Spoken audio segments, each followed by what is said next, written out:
I don't know. You'll do fine. Is it easy to remove this and to use this? That was my next. Maybe. Oh yeah. Okay. I'll just do that. Okay. Cool.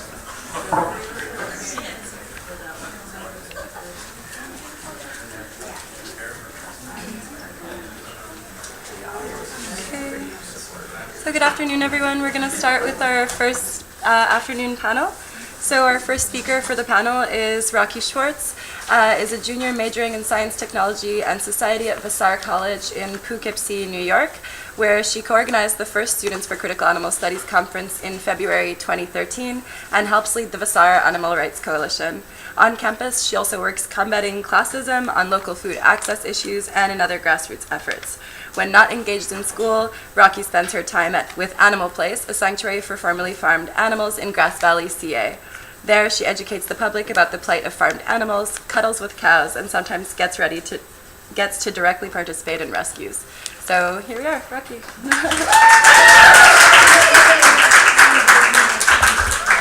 Hi. Cool. So let me know if you can't hear me at all. Oh, you will have to use the mic, I think. Oh, okay. Sorry. Oh, no problem. Do you know how to use it? You can just put it around your neck. Like, you can just put it around your neck.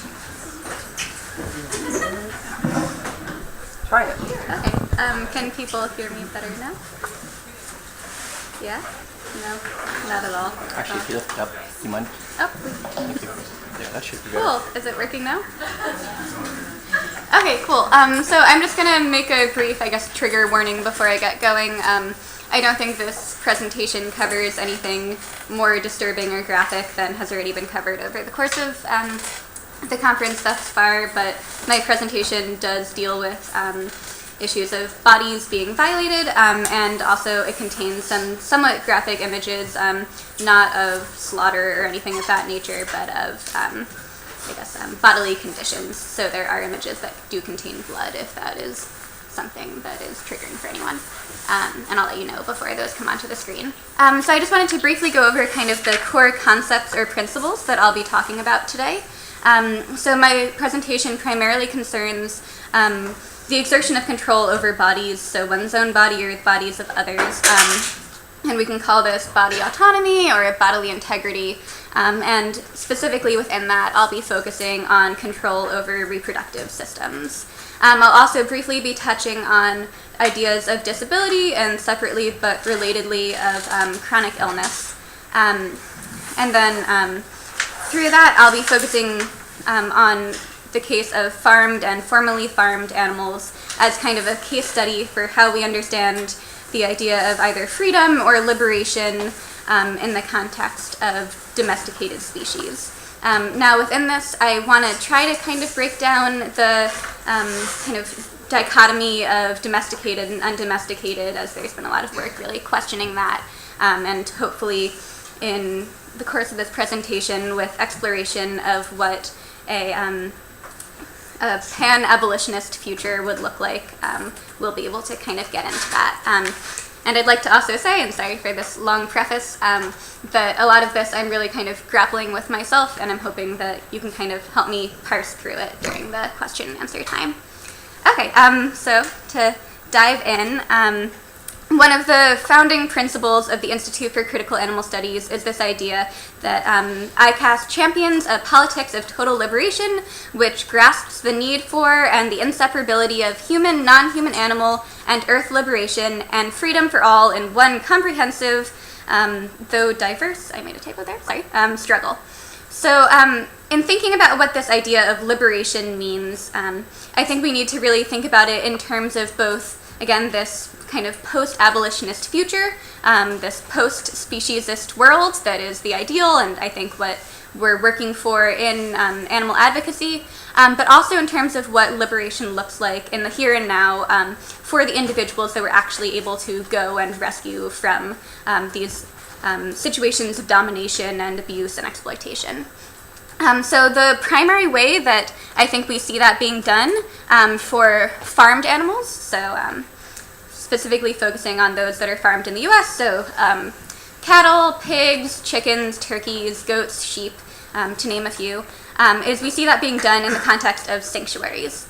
So I know there was some discussion of shelters yesterday, and I think we can see sanctuaries as the model for liberation of farmed animals. So I'm going to talk a little bit about why I like sanctuaries and why I think that in general it's really important for people in the animal rights movement to support sanctuaries. I know that there can be some tension there, some questions about the place of sanctuaries, but I really value sanctuaries as a part of this movement. And the reason for that, there's been some discussion over the course of the conference over the past few days about this idea of humans as the voice for the voiceless. And I think we can identify that as really coming from a place of paternalism and mirroring a savior complex that we can see in a lot of other activist struggles. You can see, if you type in voice for the voiceless on Google, you see that you'll see a lot of like white people with like children of color, that sort of thing. So I think it really reflects this really problematic narrative that you see in activism of many sorts. So in sanctuaries, counter to that, I think that the goal of them is really to let animals be the voice for themselves. So there's this idea of the rescued animals, so those who have escaped farming situations and are now able to live out their lives in sanctuary, kind of serving as ambassadors for the rest of their species, which I think we can kind of problematize that. But also really like paying attention to their individual narratives and letting them tell their own stories. And along that same line, there's recognition of these non-human animals as individuals in a way that, as I'll show in a moment, I don't think is really being included in other parts of the animal rights movement. And then this is my personal take. I think that it's pedagogically flawed for people to be working for the liberation of a group of others who they have no sort of personal connection to. And I think that the work of activists across the board, it's great if people are working on behalf of non-human animals, but I think that there's something that needs to be questioned about people who have not had any sort of first-hand experience with non-human animals and are speaking for them. I'd like to discuss that further too. So this type of image of a battery cage chicken farm, where we know about 95% of eggs in the United States, which is where I'm coming from, that's where, this is the type of image that you would see in a lot of mainstream animal rights leaflets and websites and that sort of thing. And I think it's important to show people this image, but when reflecting on what it depicts, I think it kind of reinforces this idea of these individuals as this mass. So we know that there are 10 billion land animals being killed for food in the US each year, and with an image like this where we're just seeing literally hundreds of chickens in one picture, we're not really diving into the individual experience, and we're kind of reinforcing this idea of them as this collective and this mass rather than as individuals deserving value. So counter to that, there's a sanctuary, Edgar's Mission in Australia, and I just want to briefly show a video of theirs that I really like, and that I think shows how there can be a different narrative. Is the volume on? Should be.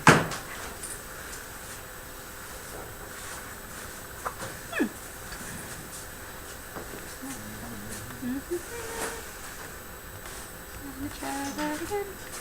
Oh no. So as you can see, the color green. Here, 1 second. Let's see if that will work. I'm going to refresh the page. If it doesn't, then I will just describe the video to you.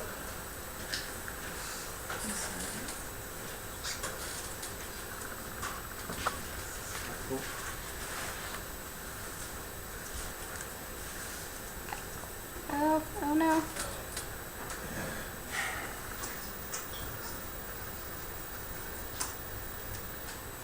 Try doing it not HD. I don't know if that would. Oh, yeah.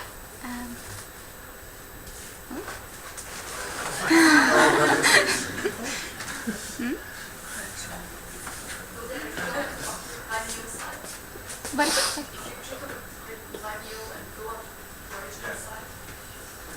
Click over the video and then go to where it says video, and it will launch the. Oh, okay, thank you. Cool.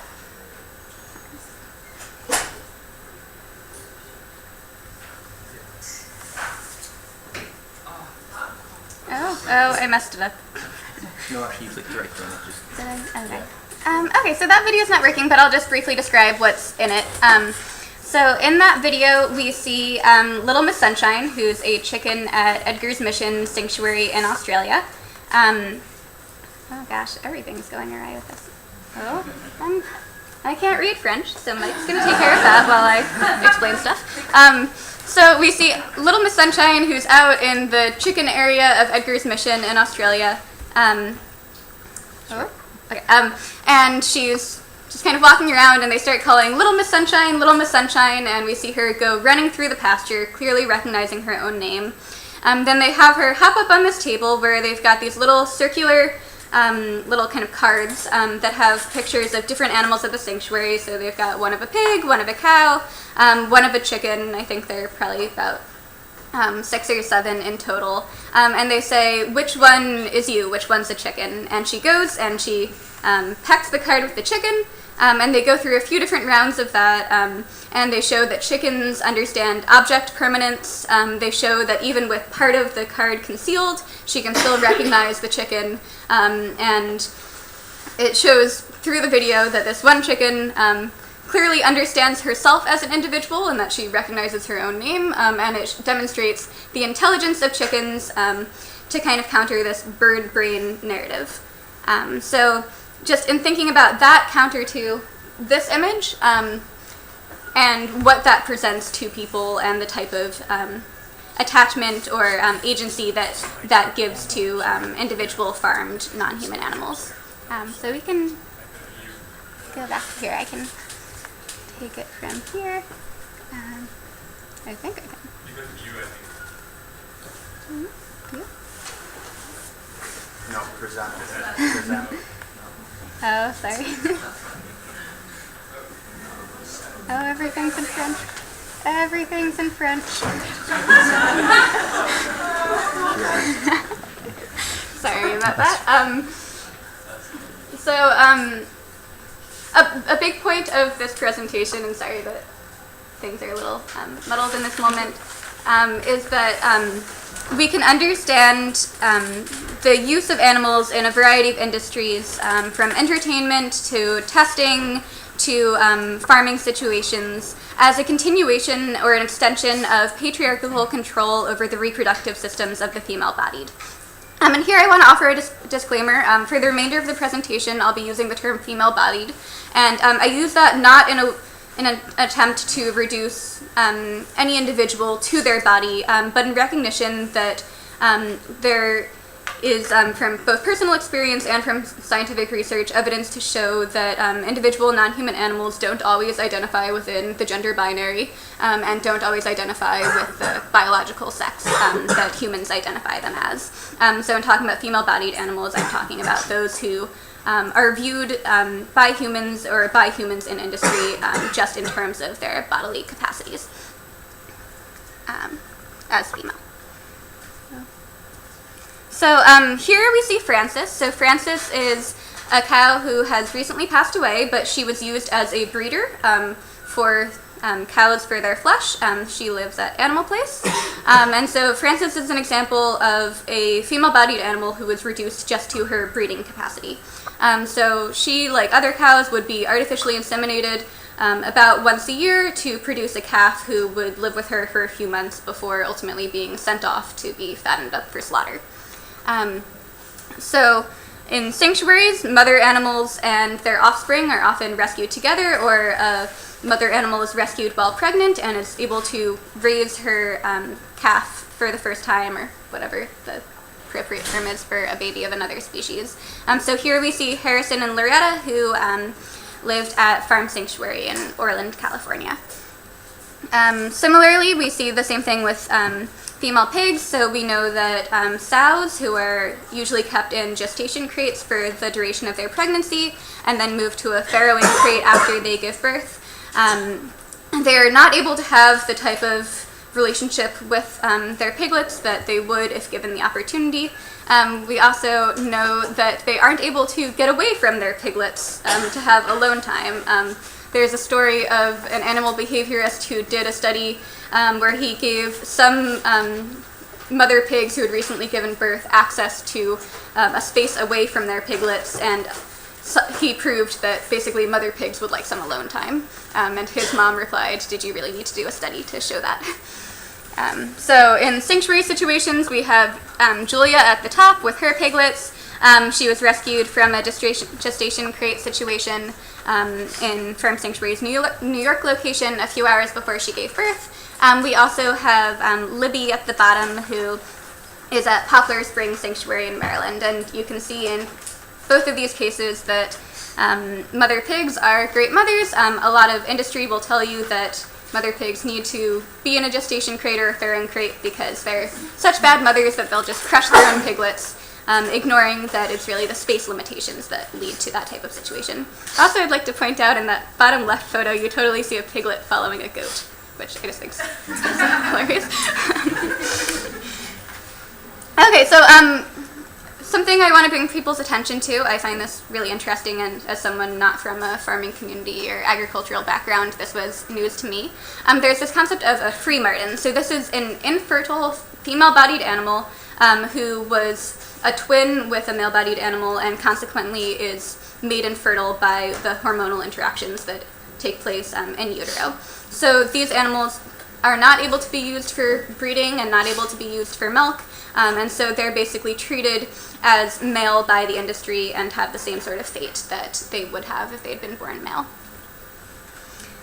This is Ross. So Ross is a chicken at Animal Place, and I have Ross here because I think he's also a testament to how the gendering, or I guess the sexing of animal agriculture is really inaccurate. So Ross, when he was first rescued as a chick by Animal Place, he was thought to be female, so he was named Diana Ross. And then he started crowing like a rooster for a bit. He mounted a hen or two. They said, okay, he must be male. So they got rid of the Diana, and now he's just Ross. But he hasn't mounted a hen since. He also hasn't crowed. So Ross's sex is kind of unclear.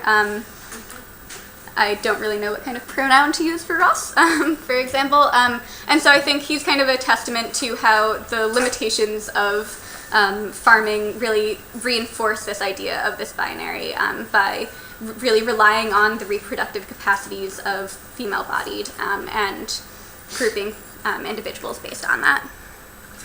We see that in the sorting of chickens in the egg industry hours after birth. So the male chicks are sorted out and sent to a macerator, which we know is basically just a giant blender where they're ground up alive and then used either for dog food or packaging material. And the females are then sent to egg farms. An interesting thing with this is that you can't actually accurately visually sex chicks until they're a few weeks old. So a super high percentage of chicks are actually missexed, and so people getting backyard chickens, backyard hens will end up with roosters, which creates a whole slew of problems for local animal shelters of all sorts. I think the next slide contains a slightly graphic photo, just to warn you. So this is a photo of a prolapse in a human reproductive system. So this is when the reproductive tract literally begins to slide out of someone's body. This is common in people who have given birth many times. The reproductive tract slackens and will begin to fall out. In humans, ideally, if someone has medical access, they'll be able to get that taken care of, and it's definitely not life-threatening with access to a hospital. We see that also in hens. This is a super, super common condition in the egg industry. So over the summer, I got to participate in a rescue of 3,000 hens from a battery cage egg farm in California with Animal Place. Here you see me driving back from the rescue with Poppy in my lap. So Poppy we saw in one of the cages, and we're pulling them out and putting them into the carrying crates to bring them back to the sanctuary. And Poppy immediately caught everyone's eye because she had a very advanced prolapse. So for weeks leading up to the rescue, she'd been standing in her wire cage with her reproductive tract slowly slipping out of her. It's important to note here that hens both release their eggs and all of their other excretions, so they also poop from the same area. So when this is going on, that really messes with the entire system, and you can imagine how incredibly painful and uncomfortable this was for her. If the rescue hadn't taken place, she would have slowly died of this over the coming weeks. And again, this is incredibly common. We know that with the scale of animal agriculture, even on the smallest of farms, it is really hard to provide individual veterinary care for individual animals, and in many ways it just doesn't make economic sense. So Poppy is an example of that. While she's on my lap here, this might be hard to understand if you aren't overly familiar with chickens, but she's positioned herself so that this part of her is not pressing against the blanket. She is clearly in a lot of discomfort. And on the right side, you see an egg that I stole from the farm that was covered in blood, which is clearly from conditions like this. And also just kind of to return to talks from yesterday about consumer food safety issues. Eggs, maybe not this one because it probably wouldn't be worthwhile, but eggs with blood or feces on them can be, washed off by an egg farm and then packaged for sale or used in used the way that a third of eggs are used in kind of prepackaged food, where we're not seeing the whole egg, but it's an ingredient in something like a Twinkie.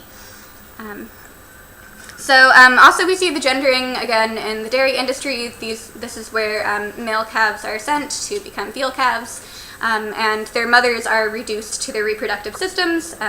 Again, for most of you, I'm sure this is very familiar information, but just in terms of thinking of that as a highly gendered thing. And so we also see that in the process of impregnation. So cows are reimpregnated once a year in order to give birth and produce milk for human consumption. So in the top we see an image of a male cow having his sperm taken from him. That's what that process looks like. And then lower down we see the forced artificial insemination, which I think pretty clearly is a violation of the cow's body. With that, I think we can understand that again as an extension of the same sort of control over reproductive systems that we see across the board. Definitely we see that with the human populations that are either encouraged to reproduce or the ones that aren't. And with this as well, it's clearly that kind of control. Also we see, and I'm going to go through this kind of fast, conditions that deal with the body parts that are used in reproduction or childcare or calf care in other animals. So mastitis, a condition that you see in human breasts, but also in the udders of cows, an infection there. Also just talking about how the effects of this selective breeding really kind of create these long-term conditions that are in many ways disabling and don't allow for normal species behavior. So turkeys, they've been bred to have a very large breast. So in sanctuary settings, they actually have to be divided by sex, because if a male turkey mounts a female turkey, he can crush her and hurt himself as well. So it kind of forces the continuation of this division by sex in the sanctuary setting. What this also means, though, is that it's kind of dangerous for turkeys to do normal displays of dominance and kind of the power play that's natural to the species in establishing a pecking order. So we see kind of carrying over from the selective breeding into the sanctuary setting that's supposed to be the setting of liberation, this continued kind of interference into normal life function and this divide that continues to be a sexed thing. We see that also, this is Errol, who one of my favorite chickens out there. He's a really cuddly chicken. He's what the industry calls a broiler chicken, so chickens who have been bred to be slaughtered at 42 days of age. Despite being cuddly, he struggles because he's so large and has trouble carrying his weight that getting up onto someone's lap, as we see him doing in the series of photos, that's a physical struggle for him. We also see amputations in farming situations, so the docking of the tails of pigs, sheep, sometimes cows, because it's easier to milk them if they don't have a tail. And so those amputations clearly carry over into sanctuaries as well, as we also see in the castration of pigs and other animals. And with the identification, so clipping the ears of these animals in order to mark ownership over them, that carries through. So I want to also talk about sanctuaries in terms of a place for disabled animals. So this is Lilac. She's a blind hen, and she has been living at Animal Place for I think about, I want to say 5 years now, and she's able to get around on her own using her other senses. She's part of this small flock of other disabled hens, so there's this, I guess, kind of companionship element there. And so I think we can view sanctuaries as a place where they can kind of cater to the individual needs of different animals and make it so that what would be a disabling condition in another context is no longer necessarily seen as a disability. So kind of very briefly as I wrap this up, kind of moving into questions we need to ask about sanctuaries. So if sanctuaries are supposed to be restoring body autonomy to these animals that, as I've made clear, are coming from this context of having no control over their bodies, no control over their reproductive systems, no control over what's being cut into them or cut off of them, I think we need to question how successful sanctuaries are at that. So a lot of what I'm about to say I think is also true in other situations where humans are caring for domesticated species, ones that cannot be re-released into nature. I'm using these terms pretty loosely. So just as a cat or a dog living with someone should presumably be getting shots, like vaccinations, we see that in sanctuaries too, especially with sick animals. And maybe some individuals understand what's happening, but others definitely, that's a very scary process. It's painful. And I think that in understanding kind of the conversation between humans and non-human animals, we need to kind of examine what that looks like, especially for individuals who are coming from a place of trauma and coming from a place of having humans inflict harm on them. Similar to that, sanctuaries, it makes sense for them to sterilize animals. Just as we've talked about before, there's sterilization, so spaying and neutering of cats and dogs. Sanctuaries have, infinite animals to be rescuing from situations of abuse, and so it doesn't make sense to allow them to be breeding in the sanctuary setting. I was talking to a friend who's studying animal science about that process, and she was saying that one of the things that comes up when they're talking about sterilization of non-human animals is the accounts by humans who have had, hysterectomies, of how highly invasive that procedure is and how, for many individuals, really does kind of shift their experience of being in their body. Now, I don't think we can know clearly what that experience is like for non-human animals, but I think that we can carry over from human experience and from observation that that definitely is a violation of sorts as well, despite it making sense in the context of the outside context. So just kind of throwing those out there as ways that we continue to see that violation. Also, this is a picture of a sheep who hasn't been sheared. We know that through the process of domestication, we have made it so sheep no longer shed their wool naturally as they would, just like a dog, but they retain it so that they basically have to be sheared by humans in order to avoid developing that much wool, which can lead to heat stroke, clearly puts a lot of strain on other parts of the body due to the weight. So at sanctuaries, sheep continue to need to be sheared, which scientists have measured hormone levels of sheep while they're being sheared, and the hormone levels basically show that they think they're going to be killed the entire time. So that's something that continues to be subjected on these animals, even in this context of liberation. So from this kind of, I guess, kind of debunking the idea that sanctuaries are this full model of liberation for animals. And I think that in this movement, it's important to continue to question what experiences of violation and domination continue throughout. But I kind of want to wrap up by returning to this idea of liberation. And so kind of thinking about the word, so thinking about its root and how we understand liberty, I think that kind of tied into the concept of liberation is being liberated from something.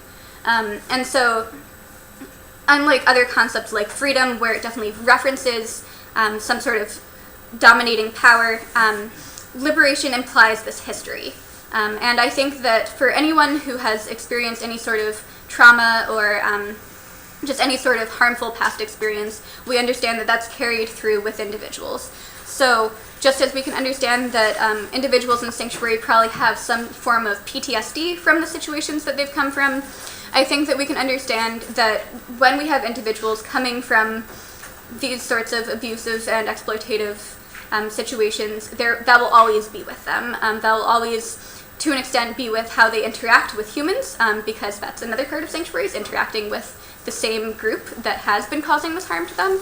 And I think that kind of in envisioning what liberation looks like for non-human animals, we really need to include that in the model. So, thank you.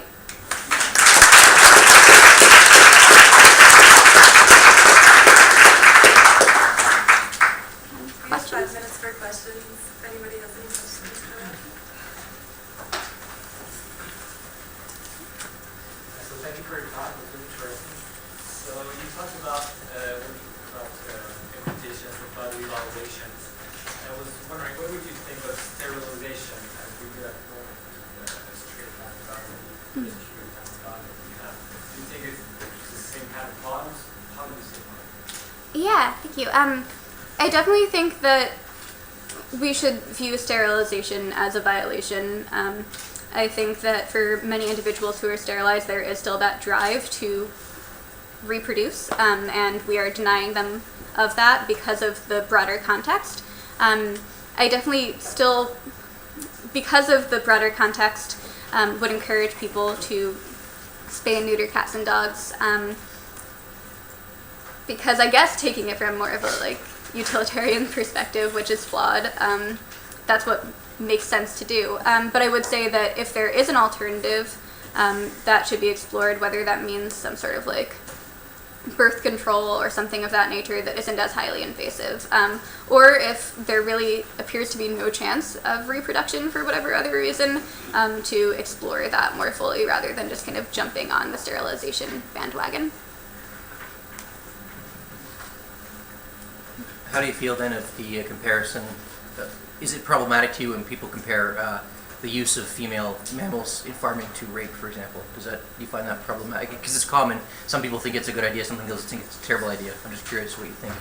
Yeah, I definitely think it's tricky. I think that rape as it exists in a human context is very different than how it exists in a non-human animal context.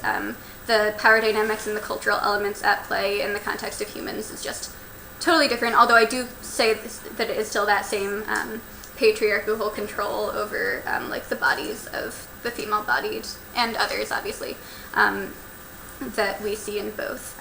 So I think that animal rights advocates need to be very, very mindful in use of that type of vocabulary, and I think it is very off-putting to people who are not immersed in this, and can be very triggering for human victims of sexual assault. So I would caution people away from using that language. I also think it's not very clear. I know that before I went vegan, and even after I went vegan, before I really fully understood how, say, the dairy industry works, I thought that when people said that dairy is rape, they meant the actual milking of the cow. I didn't understand that it was this forced insemination. So I think it is more valuable to talk about the specifics rather than just kind of using an unclear blanket word like that. I think that actually when it comes to dogs and cats, breeding is more of a violation than spaying and neutering. And we breed the cows to leave us, well, not us because we're vegans, but cows are bred to give milk and everything, and that's, you just said, that's the violation, the real violation. When you read that case to cats and dogs too, actually when we spay and neuter, it's protecting them from others to violate their bodies by breeding them, and even protect their bodies from future diseases, from running away from the house to go and reproduce with other animals and get run out of the bread, get hit by a car and stuff. So it's a way of protecting them. It can be seen as paternalism, but it's actually our responsibility. Yeah, and I definitely agree with a lot of that. And I want to be clear that I think there's a huge difference in forced breeding by humans of non-human animals and non-human animals who are living in some state of control over their own bodies deciding to mate. Now, again, I think we need to situate this in our current context, and in our current context it makes sense to be sterilizing. But in imagining a future, I think we would want them to have control over their own reproductive capacities. And ideally we're creating a future where they can and where it's not that either or, like the give or take. I think at the beginning you briefly talked about like how like the geographies of sanctuaries are contested. Could you maybe speak a little more to that, or kind of just sketch like where sanctuaries are, how they come about? Yeah, so sanctuaries are global, specifically focusing on farmed animal sanctuaries. I think that they're mainly located in the US, some in Canada. There are definitely some in Australia. I think a few are popping up in Europe. I haven't been able to find any in Asian areas, and I haven't looked much farther than that. I think it's a relatively new thing. I think the sanctuary movement in the US really only started about 25-ish years ago, and is continuing to grow. They're often located, very interestingly, near animal agribusiness. So you'll have a sanctuary down the street from a commercial cattle farm, or something of that nature, which I think is interesting in terms of understanding like disruption in a space where the exploitation of non-human animals is so normalized. Cool. Thank you.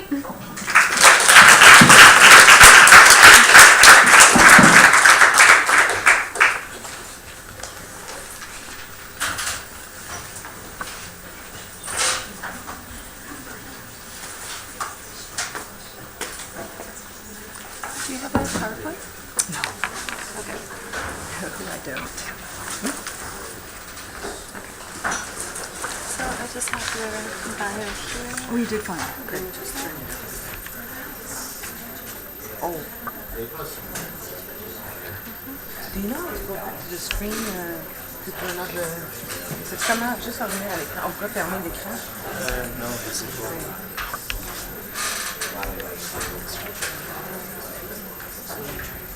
Je tape dans ma microphone. Rocky's voice is particularly quiet. Oh, If okay. you feel comfortable speaking loudly, I can...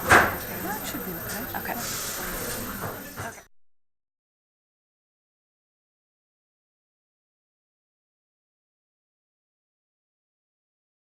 Presenter is Katherine Wayne. So Katherine is an SSHRC postdoctoral fellow in the Department of Philosophy at Queen's University and is supervised by Will Kimlicka, the co-author of Zoopolis, which we spoke about yesterday. So her primary area of research is the ethics of reproduction in domestic animals, who are conceptualized as rightful members of the moral and political community. So without further ado, Katherine. Thank you.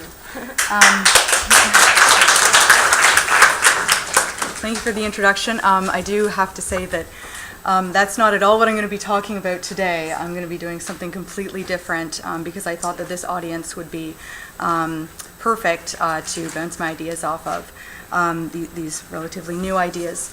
I also want to begin by thanking, like many other speakers have, the organizers of this event. From my limited experience, it's an incredibly difficult thing to integrate advocacy and academia in such a seamless and productive way, and that's what's happened, it seems, at this event, and I'm grateful to be a part of it. So I think that a lot of what I discuss in this paper touches on issues that have already been brought up by speakers, and hopefully they do that in a productive way. I'm really looking forward to hearing your questions and thoughts during the question period. Okay, so I begin, the title is Victims All of Us, Strategies for Non-Human Animal Advocacy. I begin with a reflection on how we normally think of our rights as moral agents and as citizens. When we talk about what we are owed, we often use terms that describe what is necessary to live well. Beyond the basic necessities to sustain life, such as food and shelter and basic medical care, we require a number of other, more complex goods. My sweeping claim is that it is paradigmatic of rights discourse to emphasize what the individual requires to live well for herself. Far more rarely discussed is what we require to live morally good lives. That is, even when what we require to live well involves others, so for instance, the opportunity to engage in meaningful relationships or to contribute to the community, the corresponding entitlement is framed in self-interested terms. And this is because our needs are consistently described in self-interested terms. What we talk about when we talk about human rights is the individual's right to have her own self-regarding needs as a unique, complex, embodied subject respected and or fulfilled. Yet we are equally vulnerable to circumstances in which we cannot live morally well, and those circumstances in which we cannot live well for ourselves. My proposal to invite the moral right not to be a perpetrator into animal advocacy discourse and practice calls for a deeper appreciation of and normative response to this particular form of vulnerability. So I just want to note, this is an issue of framing rather than content. I don't mean to say that rights discourse can't accommodate this at all, content-wise. I frame my proposal with appeal to two claims from scholars working from and with very different theoretical spaces and motivations. Closer analysis, I believe, demonstrates the mutually illuminating relationship between these claims and a shared moral call. I begin with scholar, cultural critic, and artist Ariel Azoulay, whose work inspired this paper. Azoulay recently proposed a right not to be a perpetrator. Motivated by her study of and experiences with the community of remaining individuals following the 1948 mass exile of Palestinians from Israel, she calls for a civil awakening, writing, quote, "It is time for Israeli Jews to cease the reproduction of violence, maintaining the consequences of the constitutive violence of 1948 that made Israeli Jews citizens and Palestinians non-citizens of their homeland.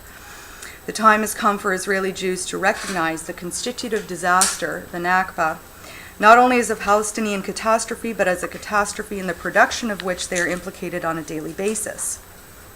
The time has come for the second generation of perpetrators, descendants of those who expelled Palestinians from their homeland, to claim our right, our fundamental and inalienable right, human right, the right not to be perpetrators. Without this fundamental right, one can never be a citizen governed equally with others," end quote. Moral philosopher Julia Annis, who advances a particularly context-sensitive account of virtue in her book Intelligent Virtue, suggests that those of us living in unjust circumstances will lamentably and inevitably have our ability to live virtuously compromised. In her discussion of how to distinguish ideal virtuous action from ordinary virtuous action, she asks us to consider the plight of individuals attempting to act well in deeply unjust societies. Quote, "Take a slave-owning society such as Rome. If we find an ancient Roman acting humanely to his slaves, we find it odd to deny that he did the right thing. He did not, after all, do the wrong thing, which would have been to treat them cruelly, something he could have done with impunity. Does it follow that we think the ancient Roman virtuous? He is certainly virtuous by the standards of his society, where there is nothing illegal about abusing slaves. But if we ask whether this is what a truly virtuous person would do, we at once find ourselves inhibited, since this person lives in a slave society, and thus his exercise of all the virtues is constrained by the point that the conventions of his society, from which he learns the virtues, are systematically unjust," end quote. I begin by unpacking the second claim, in which Annis explains the constraining forces of political, legal, and social structures and morality. The Roman slave owner cannot and is not acting in a morally good way, only in a morally better way than he could be, and perhaps even in the best way that he possibly could. His failure to act in a morally good way is the result of his entanglement in the unjust circumstances of a slave society, circumstances that he may very well view as morally repugnant. His rejection of slavery, however, would be, at best, extremely difficult, and at worst, impossible or even incoherent, as it would involve the rejection of attitudes and practices that form the very foundation of social and political life. The serious difficulties that would be involved in his rejection of the particular practice of slavery suggest that he is unwillingly complicit in a practice that he might, in different circumstances, reject on moral grounds. Typically, our evaluations of what has gone wrong in this sort of context work like this. The rightness of the slave owner's actions, or the goodness of his character, or whatever locus of moral evaluation to which we want to appeal, depend on whether he fulfills his duty to avoid complicity in wrongful acts. What I suggest is that this evaluation, while perfectly appropriate in a prima facie sense, is neither accurate nor productive in cases where the agent is essentially being held hostage by the ubiquity of and deep commitment to these wrongful acts. That is, the claim that the slave owner had a duty to reject complicity with slavery can only be made sense of if his right to reject slavery is recognized and feasibly exercised. But recognition of this right is a deep challenge just because of those unjust circumstances in which he finds himself. So just to illustrate this point, you can think of a counterexample. So the Kitty Genovese case, her lengthy, brutal murder took place in front of many, many witnesses who did nothing. We could say that they were complicit, but they were obviously not unknowingly or unwillingly complicit, and that's a clearly morally condemnable action. The benevolent Roman slave owner, under a charitable interpretation, is indeed a victim of the circumstantial variety of what Thomas Nagel deems bad moral luck. Nagel explains circumstantial moral luck as a form that renders agents seemingly morally responsible for acts that they were involved in as a result just of living in a given set of circumstances over which they had no control. I should note that I'm not endorsing the incoherence of assigning moral responsibility in a deterministic world as Nagel does, but believe his account helps explain our hesitance to assign moral blame to the Roman slave owner to the same extent we would someone who attempted to enslave a being in current society. So to illustrate, Nagel suggests that Nazi collaborators may be regarded as having bad circumstantial luck. If they had been removed from or not born into the deplorable circumstances of living in Nazi Germany under Hitler's rule, they may very well have led morally decent lives, maybe even exemplary lives. As individuals, their complicity with and perpetuation of wrongdoing was perhaps merely the tragic result of radically disempowering and radically evil circumstances. The idea that I'm proposing, inspired by Azule's remarks, is that we're called upon to draw attention to the destructive impact of this apparent powerlessness on our integrity as moral agents and as citizens, to refuse this powerlessness, and to identify ways of reclaiming agency in deeply unjust circumstances. Complicity in the brutal and omnipresent system of animal exploitation is, to a large extent, unavoidable. It really is. I mean, animal products are everywhere. I just learned recently that they're even in public buses. Individuals who do wish, or who would wish, given better access to information about this system, to resist and reject complicity, have their moral and political integrity and agency systematically compromised by the ever-widening grasp of the animal-industrial complex. That is, their abilities to live morally well are deeply and unacceptably undermined. Their moral right not to be perpetrators is violated, again and again, by the authoritative bodies that propel this exploitation, in large part through the use of citizens.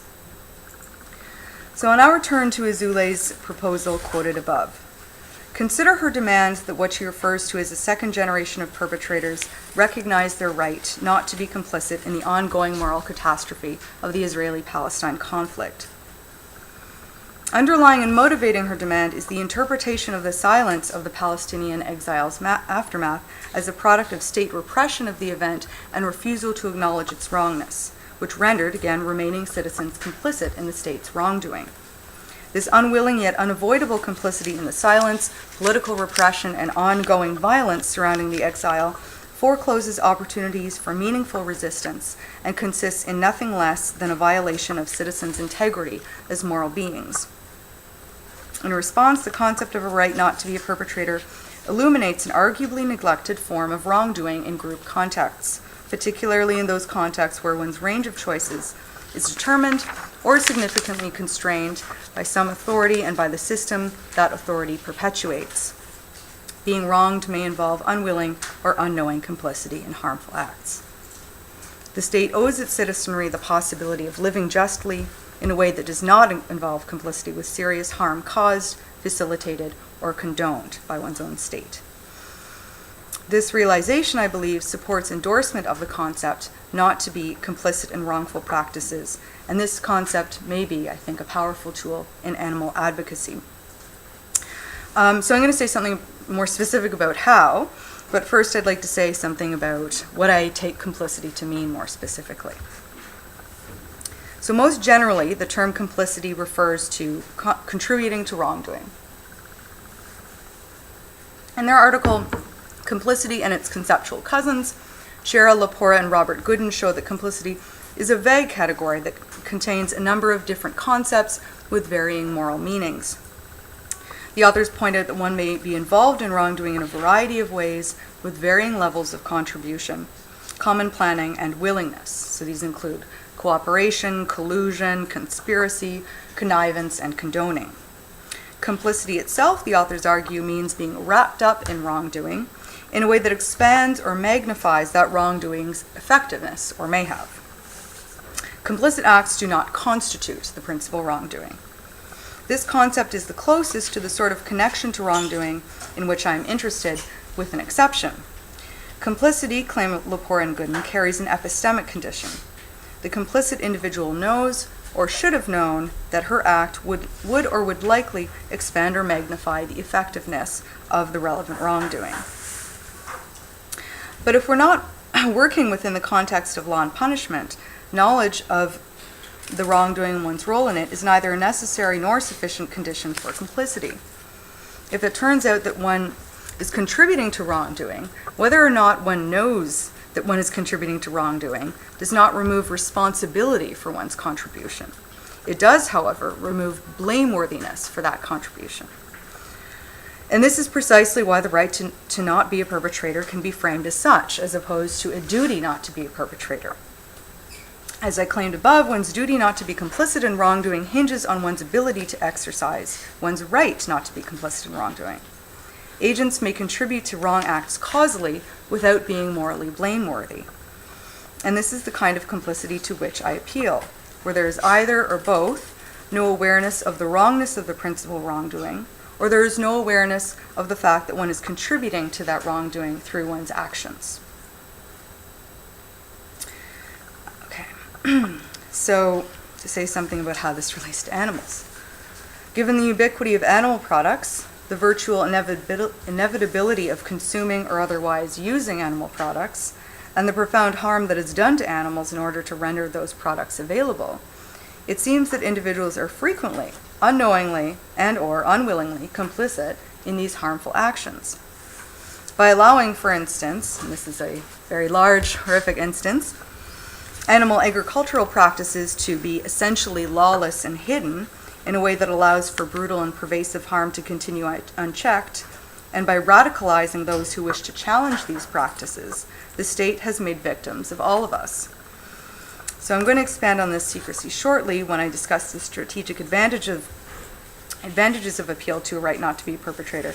But first I'm going to consider an objection briefly. So at this point, it surely occurred to the audience that when faced with socially condoned or even mandated practices with which one disagrees, one may appeal to an already existing right. That is, the right to make conscientious objections and to be generally allowed to make choices that reflect one's conscientious commitments. Living in a liberal democracy entails the possibility of being granted individualized liberties that are viewed as necessary to pursue one's idea of the good. Perhaps proposing the right to not be a perpetrator involves unnecessarily and unjustifiably recasting this more basic right that citizens in liberal democracies already have to make free, self-determined choices, even when these choices require special treatment, that is, in the form of, for instance, exemptions from certain dress codes. The right to make such choices is based in anti-discrimination law. Invoked on religious grounds, anti-discrimination law concerns the importance of religion to identity and to culture. It is not possible to act as a free individual who is self-determined without protection of religious freedom. As rational beings that are able to be self-determining, in a liberal democratic society, citizens have the right to live their lives in a way that exercises this capacity. The state has a corresponding obligation to ensure that the appropriate conditions are in place for this to happen, and more generally, to accommodate, within reason, citizens' diverse notions of the good, by making exemptions and allowances available when conscientious commitments run sufficiently deep. To fail to fulfill this obligation would consist in discrimination. It would mean failing to respect citizens' right to self-determination and would violate the basic liberal value of respecting plural notions of the good. And if there are no conceptual barriers to the inclusion of non-religious commitments in identity-forming notions of the good, then the particular freedoms necessary to realize one's rejection of animal exploitation may be appropriately cast as rights. Perhaps the right to be vegan, for instance, may be advanced in the name of protecting the particular interest of having the freedom to make choices that reflect and honor one's rejection of animal exploitation. So some scholars, like Kara Hunt and David Stisbell, have argued that commitment to veganism can be on par with religious commitments that activate this right to be accommodated.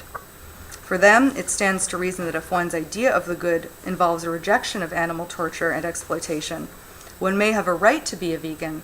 In the same way, a religious individual may have a right to eat kosher. Thus, for Hunt, quote, ethical veganism is directly analogous to the spirit of protection for and the underlying value of the freedom of religion, end quote. So if making vegan choices is crucial to maintaining one's self-conception, it may be that vegans have a right against the state to, for instance, be exempt from non-vegan vaccines and provided alternatives. But I'm not speaking of the state's obligation to accommodate my choices of conscience, and I'm not keen to advance veganism as a right of this kind, as one that pertains to my particular values that could have been developed by anyone should they have been influenced by the right things. The right to be a perpetrator does not and should not adhere to this logic. I wish to suggest that the animal advocacy movement appealed to a distinct and broader moral right which should apply to all citizens, regardless of whether their notion of the good involves a faith to veganism. The wrongdoing of the state consists not in discrimination against equally legitimate notions of the good that are foundational to individuals' characters, but rather in the failure to correct a state of affairs that makes it near impossible for citizens to avoid complicity in systematic harm. To place the burden of responsibility on individuals to opt out of a fundamentally unjust set of circumstances, and to frame this opting out in terms of one's particular commitments that form one's self-conception, obfuscates the core problem. The core problem, to my mind, concerns the specter of indifference that threatens mutual intelligibility and engagement between advocates and non-advocates. So shifting part of the animal advocacy discourse to one of rights infringement of human citizens may create opportunities for good faith dialogue between animal advocates and the general citizenry, which will in turn, I hope, facilitate collective action. And the right not to be a perpetrator may help dissolve this thread, I think, in two ways, at least two ways. First, its use in campaigns may promote good faith dialogue with the public. As other speakers have pointed out, real or perceived moral condemnation of others' beliefs and practices is often the most efficient route to deepened resistance and diminished openness to new ways of living. But this moral judgment need not take place. Overcoming indifference and hostility requires acknowledging the difficulty and undesirability of convincing people that they are the rightful targets of blame. The discourse of a right not to be a perpetrator shifts the locus of blame from the individual citizen to the state that has failed to provide individual citizens the conditions necessary to making morally decent choices. Detaching responsibility from blameworthiness will furnish us with avenues for open, productive discussion between and among a greater diversity of individuals and groups. Appeal to this right may also help expand circles of collective action. Specifically, it may encourage a collective push toward transparency regarding what actually happens to animals in slaughterhouses, where they're raised to be slaughtered, in labs, etc. Unknown or unwilling collusion with harmful and exploitative practices seems intuitively unacceptable, and yet many, if not most, Canadian citizens are unaware of the extent of harm caused to animals in our country. And just relating this to the United States and the agricultural, the so-called ag bills. This is a clear instance of basically, well, the opposite of transparency, right? The continuation of secrecy. As Cody Carlson explains, some states' adoption of so-called ag laws is a particularly obvious attempt to remove opportunities for awareness. He writes, quote, "The egg laws pretend to be about preventing fraud, but they actually perpetuate it. They protect a system where consumers are regularly deceived into supporting egregious animal suffering, deplorable working conditions, and environmental degradation." And then, in short, the egg laws muzzle the few people that are telling the truth about our food. With no meaningful state or federal laws to regulate industrial animal farms, they take away one of the only forms of public accountability this multi-billion-dollar industry has ever faced. Now the foxes are truly guarding the henhouse. Right, so this is one of the most effective ways that people may be convinced of the moral requirement to not endorse animal exploitation systems, right, is by seeing what actually happens in these facilities. So a call for transparency, a collective call for transparency, I think might be facilitated through appeal to this right not to be a perpetrator.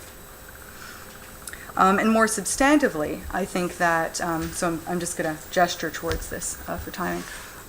There might even be more substantive measures that could be taken. It might be that more vegan food options at cheaper prices would be something that we could collectively rally for under in the name of this right. Okay. So I realize that this is asking for a lot. Before I conclude, I just want to say, when I originally presented this paper, it was very different, and I presented it to an audience of legal scholars. And, it was an intense question period. And I've realized since that, though I don't want to suggest that this is a mere rhetorical device. This is not a legal right that I'm advocating for, but I think that it is rightfully conceived as a moral right, and I think that it is, even if you don't buy the theoretical stuff, strategically speaking, it could be something to help get others on board. Okay, so to conclude, our shared concern and right to live morally well should encourage realization of our shared state of victimhood, the victimhood of unwilling complicity in systematic wrongdoing, and the entitlements that were owed to resist and overcome this state. That's it, thank you.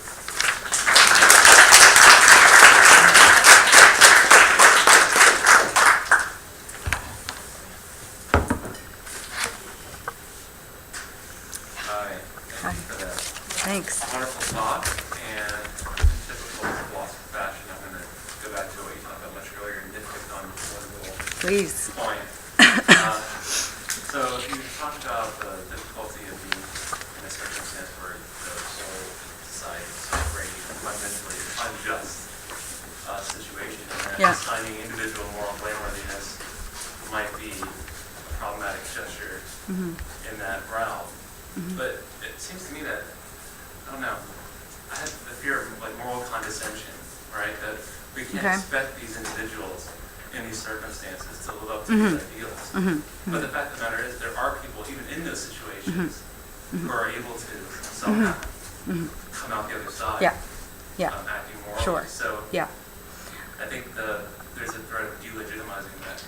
Right. Yeah, that's Yeah. sort of the perspective. Yeah, no, that's completely fair.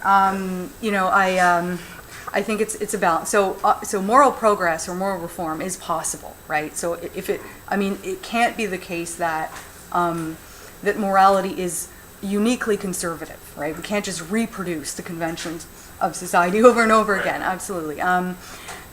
So whether it's I think that's right, but I don't know if that undermines the point that if you are living in these deeply unjust circumstances, and say some other, facts about you make it such that it would be not only incredibly difficult, but almost impossible for you to not respond to those circumstances in a way that reflects the status quo, then it's just that you're not blameworthy in the same way that somebody, John mentioned yesterday, we would never praise somebody who said, well, I'm not going to buy a slave or something. We're not, nobody deserves to be patted on the back for that. Why is that? Because nobody around here is talking about that.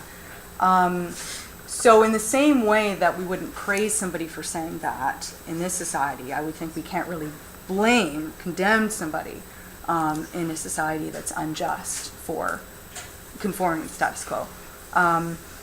Yeah, I mean, so the condescension point is taken. You know, I think that Annis, she tries to deal with that by saying that it's not that the capacity isn't there. It's just that it's just that its exercise is hindered. I don't know if that's going to be satisfactory, but I mean, I think that I think that generally speaking, we're all willing to admit that we are constrained by our circumstances. You know, that we're not, that even the strongest of characters is at risk of being corroded to some extent. But anyway, that's all. Okay, I saw a hand up over there. Oh yeah. Well, it's kind of just following up on this point. Correct me if I misunderstood, but I thought you were pointing to those forced limitations on our safe beginnings and practice, such as, like, I think the example of like animal products and like the city bus was kind of what you had in mind, rather than maybe like individually I'm able to stop, you know, buying leather, buying fur, but it was like, what about this building and come to every day? What about, we had this the panelist who was supposed to come, and unfortunately she couldn't make it, but she was going to address the idea is palm oil vegan.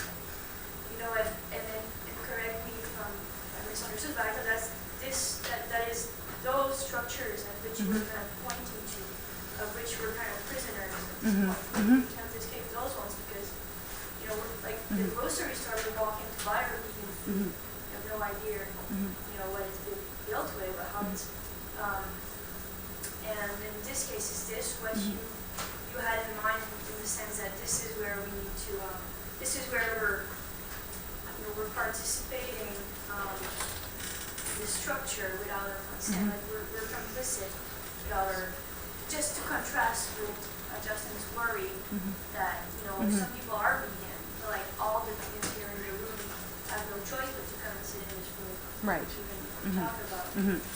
Yeah, no, good. So, so I think it's really, it is open to interpretation, right? Sorry, if Catherine, can you just step Oh, closer? sorry. Thank you. If you, if you like that more limited version of it, I think that's fine, because that's enough to get the right off the ground, I think. But I personally think that that there's an appropriate resistance to blaming that goes beyond that,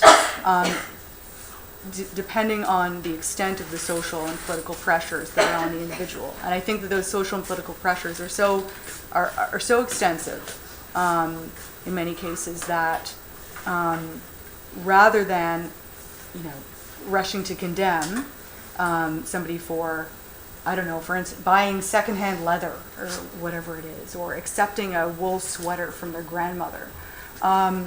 What we should be doing is saying, look, you know, your grandma probably bought you that wool sweater because there wasn't any other kind of sweater that she could, you know, that she thought would be suitable for you. And why is that? Well, it's because we are indoctrinated into this idea that wool sweaters are the best kinds of sweaters, and et cetera, et cetera. So it's essentially about finding, so accountability is good, but I think that we, and that's, you know, I try to emphasize that with this point about not removing responsibility. But I also think that we need to also emphasize understandableness, the understandability of others' actions, even when they seem to be. It seemed to be the case that they could choose another way. Yeah. The only significant weakness in your argument seems to be an undercounting of events as contingencies. Give the example first of all of the expulsions of Palestinians in a context of a war which actually led to population exchanges from Jews from Arab countries who were expelled and to find out Israel, and vice versa.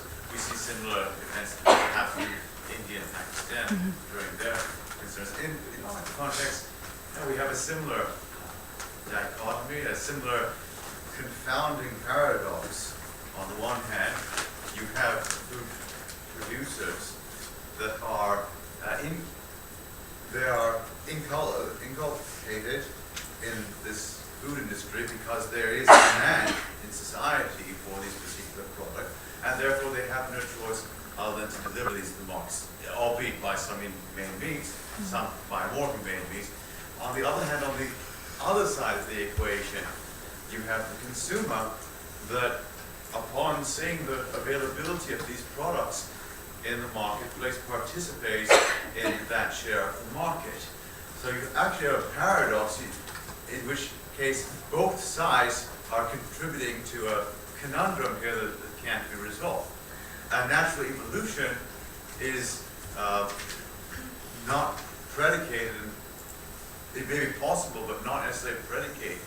In order to dispose society towards that end, one has to try to influence from both sides of the equation, in my opinion. I'm not sure what yours is, absolutely correct. Yeah. But the agency here, as far as I'm concerned, seems to be shared between the individual and society. Okay, yes, sorry, I didn't mean to, yeah, no, absolutely. I guess, you know, to my mind, it's often the, well, even though individuals talk about, you know, what the state is doing wrong, a lot of the time, they don't talk about what the state is doing wrong in terms of, in terms of its, again, foreclosing ways of living morally decently. And in those cases, it seems to be that personal responsibility is more so emphasized. So this is really just looking at the other side. It's really a framing thing that I'm trying to accomplish here. Saying that, look, maybe looking at it this way could be productive for animals. And actually, I think it could apply to a lot of other issues as well. You know, garment manufacturing. That's actually the first example that came to my mind when I was hearing her talk. You know, it's very difficult to purchase garments that are not made by people in very poor working conditions. But yeah, no, I take your point. Oh, okay. Well, thank you. We're going to have to stop questions so that we can finish off our panel, but thank you. Thanks.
Is Edyta Niemyjska, who is a graduate student of philosophy at Concordia University. She grew up in Poland and completed her BA in philosophy at the University of Warsaw. Her interests include phenomenology, feminist philosophy, and post-secondary education, particularly the intersection of education and technology. When she's not at school or spending time with her little daughter, you can find her knitting and listening to classic novels. So here's Edyta.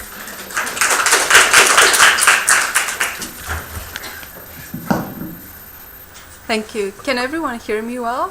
Or should I get the mic? Oh. Should I take the mic?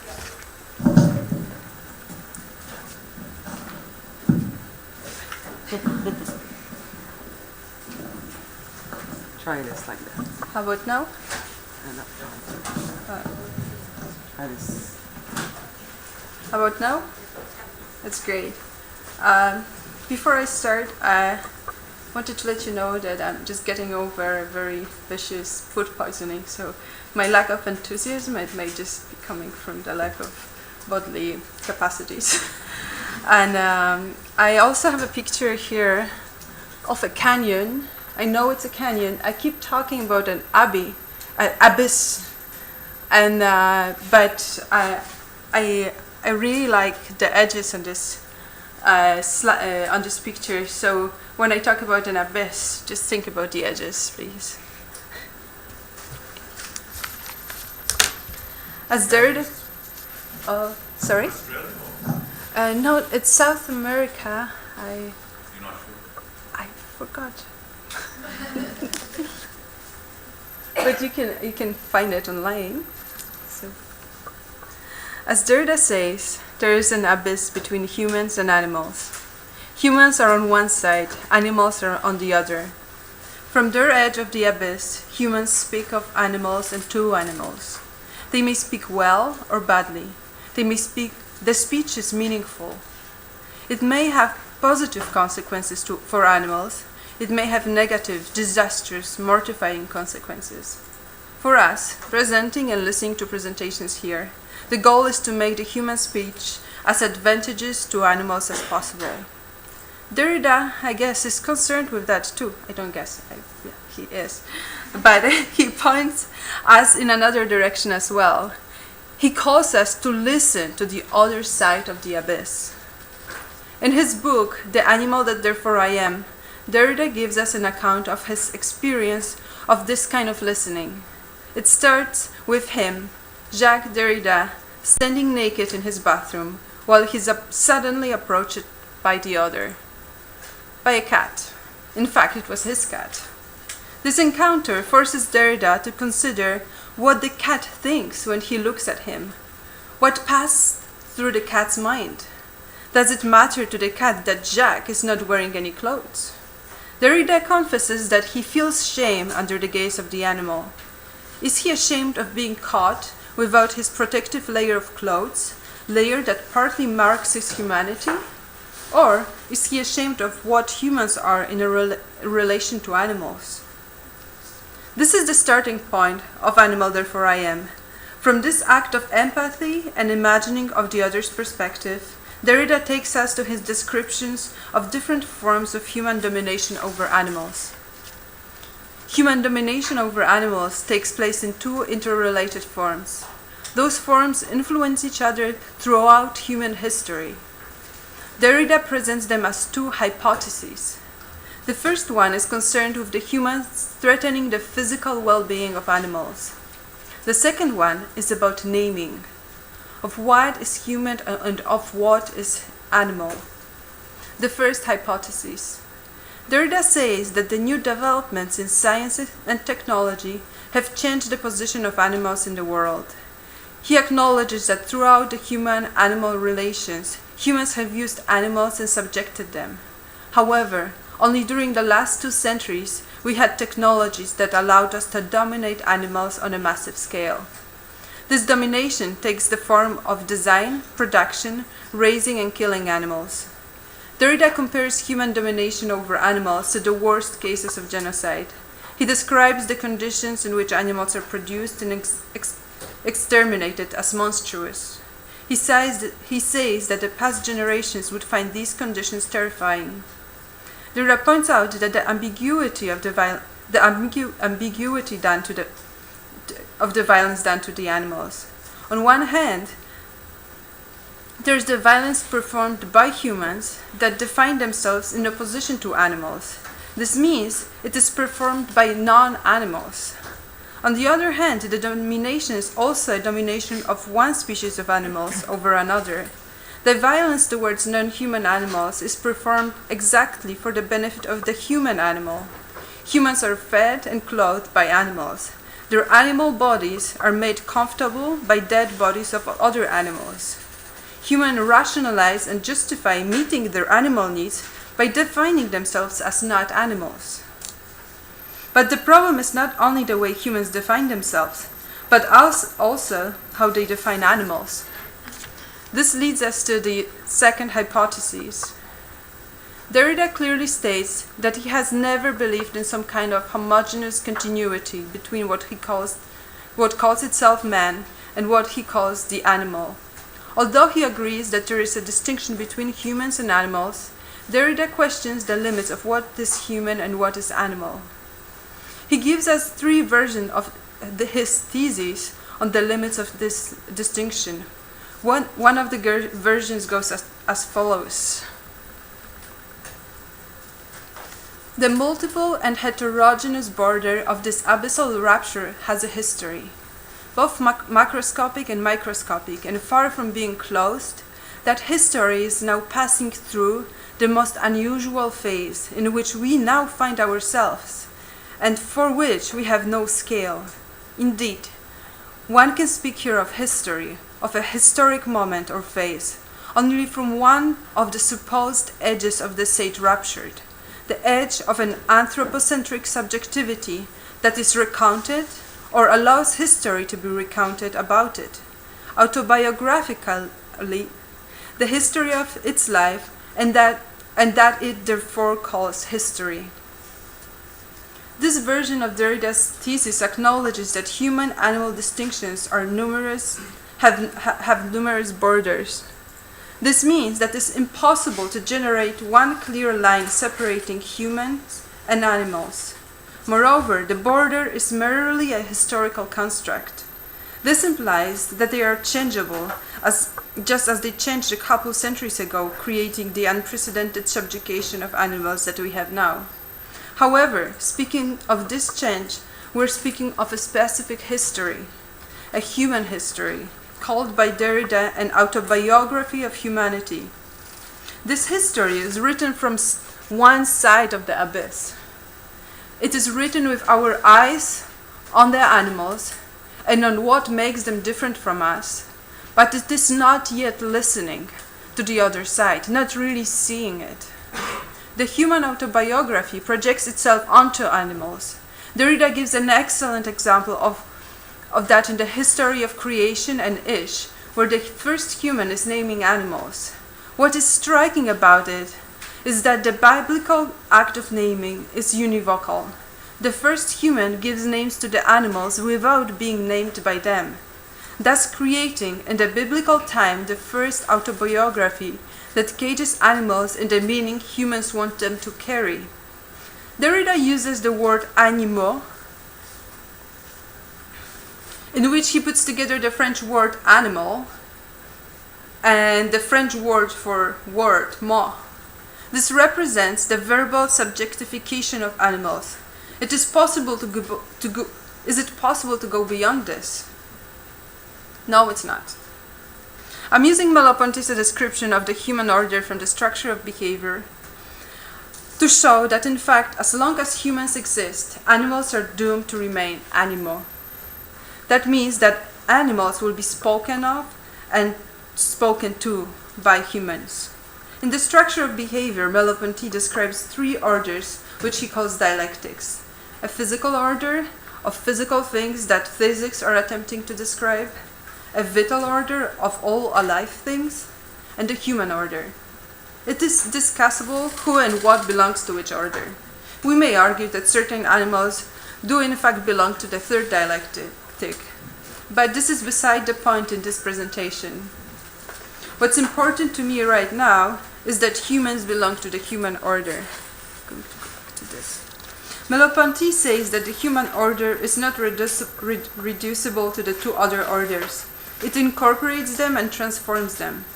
The third dialectic is characterized by the capacity of orienting oneself in relation to the possible. This capacity allows humans to function in social and cultural structures, such as language. The relation of a subject to the meaningful structures that surround him or her is ambiguous, though. On one hand, belonging to the human order is a form of imprisonment, in the sense that once the subject becomes a part of the human order, there's no way he or she could leave it. However, the human order offers limitless possibilities and also the possibility to transform the order, accept it or reject it. But even if we reject it, we're staying within the order. We're rejecting it from within the order. The act of naming that Derrida is talking about is taking place on the level of the human order. The one whose naming is projecting certain meaningful structures onto the world that he or she is naming. The act of naming created the Animot. Is it possible to avoid this creation? As I have shown, Merleau-Ponty does not think that leaving the human order is possible. We function within our meaningful structures, and it would be impossible to leave them. The only possible thing within the context of Merleau-Ponty gives us is redefining changing the meaningful structures that the animal exists within, and by that changing the meaningful structures that imprison humans. This would not only be done on the level of the human order. This implies that although it is impossible for us, humans, to cross the border separating us from animals and to be able to describe and live the difference from an animal perspective, the human order gives us the possibility to change the projection of meaningful structures onto animals. It can change the way we speak to animals and about animals. We are doomed to be one-sided in describing the human-animal distinction. Derrida and Merleau-Ponty show us, though, that there are ways to think of animals even from a human perspective. A starting point for this should be, as in Derrida's Naked Adventure in the Bathroom, an openness to the perspective of animal order. Openness and empathy that would allow us to imagine what they really see when they see us, and how they perceive our actions and how our actions influence them. Sadly, one of the things we know for sure is that we cause them pain. We know that they suffer. Derrida calls us to look at the other side of the abyss and see that animals have the ability to suffer, something that both relates to humans and calls for a response from humans. We can relate to animal suffering, to a moment of being powerless and passive, and because we can relate to that, we should respond to it. The ability to relate, to think the perspective of the perspective of the other, to see oneself in it, and to respond to it, is a part of the human order. Derrida says that our response should be compassion. Compassion stands for feeling with. This means looking at the other side of the abyss, really seeing the faces there, and feeling with them. Derrida says that we are living through a transition from an attitude that directs violence towards animals and denies compassion to a compassionate attitude. Derrida calls the tension between these two approaches a war. And I have it. To think the war we find ourselves waging is not only a duty, a responsibility, an obligation. It is also a necessity, a constraint that, like it or not, directly or indirectly, no one can escape. This means that participating in that war is our obligation, because once we look at the other side of the abyss, we no longer can deny that human actions are causing animal suffering. We no longer can take away our eyes from the other edge of the abyss. Derrida's call to think means that the war is not only about abstaining from certain activities, but that the field of the war is conceptual.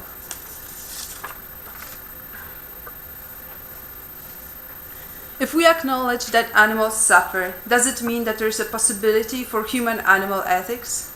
Does a suffering animal have a face that calls us to responsibility like in Levinas's ethics? Derrida seems to be saying, who cares? It's important that they need our response. He does not clearly state that animals have a face. He engages on the ethical level. 5 minutes, it's okay. He engages on the ethical level with the animal issue, whether or not animals have a face. As suffering, animals demand our compassion and call for our responsibility and hospitability. In hospitability, Derrida says that our obligation is to welcome into our house all those who are different than us, also animals. The ambiguity and impossibility of the demand for absolute hospitality ironically makes it possible for hospitality for animals. Derrida says that on one hand, the door to our house should be open to any guest without discrimination, without asking any questions. On the other hand, in order to be a host, one has to have the power over one's household. and one must protect one's household. In this sense, the biblical order to the humans to have authority over all animals or to subject to themselves all the animals could be interpreted in a different light. If we look at this call in terms of hospitality, we can see that the authority over animals is only one side of the issue.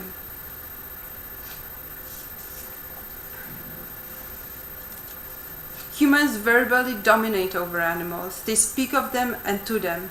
There's no way to escape the speech. However, we can make it hospitable.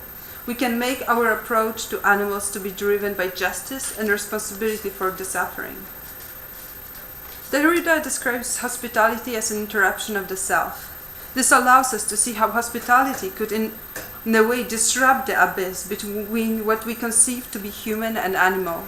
Hospitality as an interruption enables us to open ourselves and our households to the other, without leaving the human order and without stopping the stream of autobiographical thinking. The notion of hospitality demands that we make space for the other, that is a transformatory experience in which the host is entering his or her own house through the guest. This would mean humans giving up power, opening themselves to the animal as a guest. However, the giving up of the power requires power. This act would be a part of the human order. It projects meaningful structures of compassion and hospitability into what we experience. The human order makes it possible to realize that our power comes from a demand for responsibility. Although we cannot cross the abyss of human-animal difference, we can be hospitable. The title of this paper promises to deal with the question of the political dimensions of the Animot. In Force of Law, Derrida says that justice, and thus law and politics, cannot apply to animals unless we change the way we conceptualize animals and ourselves. This presentation shows that this change would mean a very good look into the other edge of the abyss. This look will result in feeling ashamed, but we should not be afraid of it. It is the first step into a great dialogue. Thank you.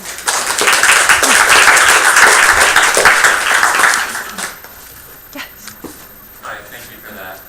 I just want to start by saying that I am a friend of continental philosophers. I don't have anything. So this comes from a place of solidarity, this criticism.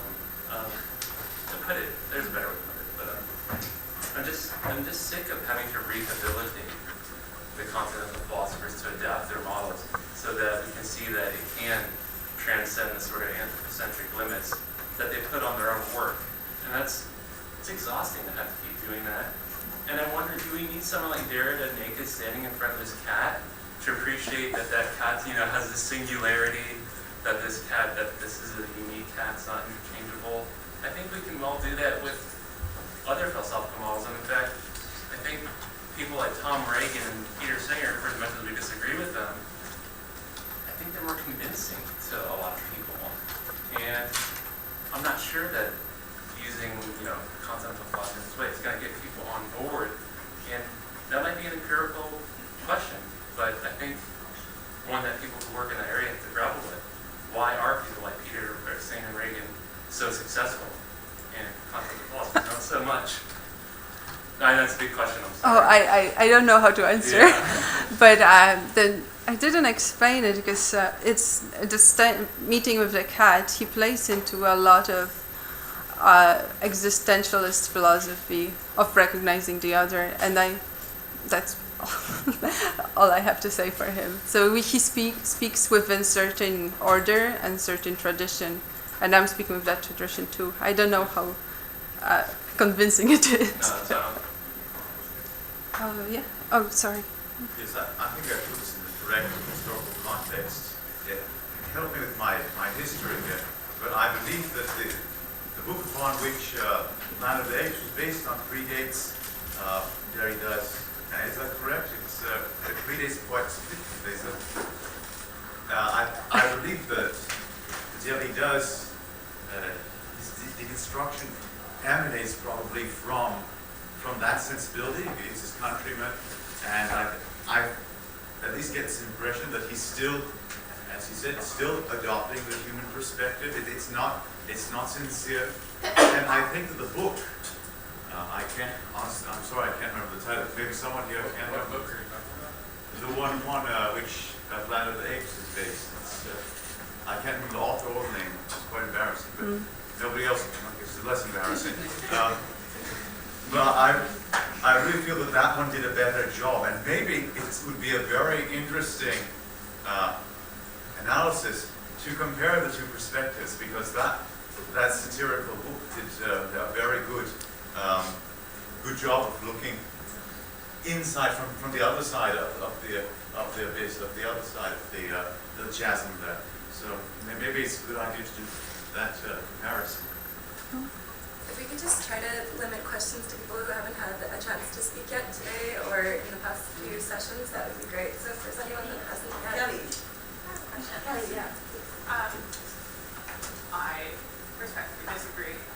I quite like Derrida's work, and I will continue to use him heavily. But I have a substantive question. Maybe you can help me with it, because I'm not a philosopher, but right now I'm reading Derrida's Habermas's dialogue about the role of philosophy in terror after 9/11. And I was wondering, your point about war, right? Do you think Derrida's talking about a war on what he calls our metaphysical assumptions right now, or a war on animals? Because I'm only halfway through the book, but they're saying, war can perhaps only be waged against another political group. So I'm wondering if you had any insights about that. Oh, and I'm also beginning to read The Beast and the Sovereign, and I'm wondering if he's going to point to a politics of animal groups. So I'm sorry, that's a big question, but maybe you can just talk to the notion of war in animals at this point.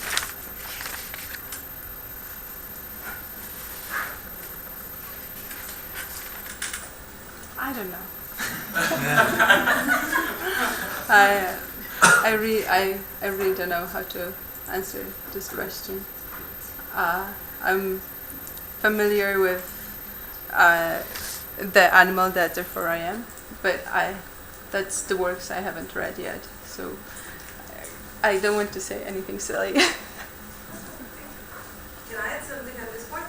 Yeah. There will be an Italian journal that will start to be published at the end of the summer, which will be called the Animot, and just Animot. It will be completely devoted to the animal question in Edyta. So it will be just a journal on this stuff. And I agree with a lot of people that sometimes we kind of use Edyta in a kind of way that may be really hard to understand, and it's not obvious that it can be useful. But I've seen really people using them really in interesting political sense through the concept of hospitality, and I can give you more